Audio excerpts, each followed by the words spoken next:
और बड़ी खबर इस वक्त की, महाराष्ट्र के नए उप मुख्यमंत्री अजीत पवार को एंटी करप्शन ब्यूरो ने सिंचाई घोटाले में क्लीन चिट दे दी है।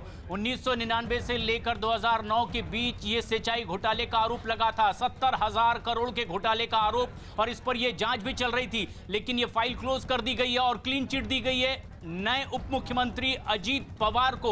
ऐसे में यह तब बेहद अहम जबकि कुछ वक्त पहले तक के बीजेपी लगातार एनसीपी को घेरती रही और इस पूरे मामले में एनसीपी पर, खासतौर पर अजीत पवार पर घोटाले का आरोप लगाती रही, जब वो तब उस पूरे विभाग के मंत्री भी थे।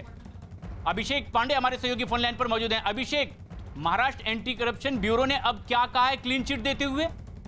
देखिए, क्लीन चिट देते हुए एंटी करप्शन ब्यूरो ने कहा है कि सिंचाई घोटाले का जो आरोप लगा था अजीत पवार पर, उसमें पूरी तरीके से जांच की गई और जितने भी आरोप लगे थे उन सारे आरोपों को काफी बारीकी से जांच करने के बाद ये पता चला है कि इसमें कहीं न कहीं घोटाला, जो शब्द यूज किया था वो गलत था, घोटाला नहीं हुआ है।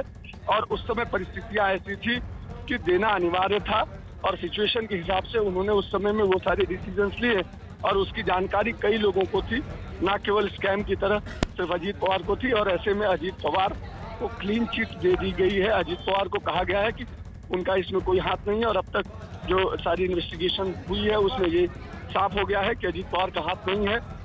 ठीक उस समय ये क्लीन चिट मिलना जब इस समय महाराष्ट्र में राजनीतिक तूफान मचा हो, कहीं न कहीं अब ये सवाल लगातार विपक्षी पूछेंगे कि क्या इसके लिए महाराष्ट्र में एनसीपी। बिल्कुल अभिषेक, तो 28 नवंबर 2018 को जो महाराष्ट्र एंटी करप्शन ब्यूरो ने इस सिंचाई घोटाले में आरोपी बनाया था, अब इस पूरे मामले में क्लीन चिट अजीत पवार को दे दी गई।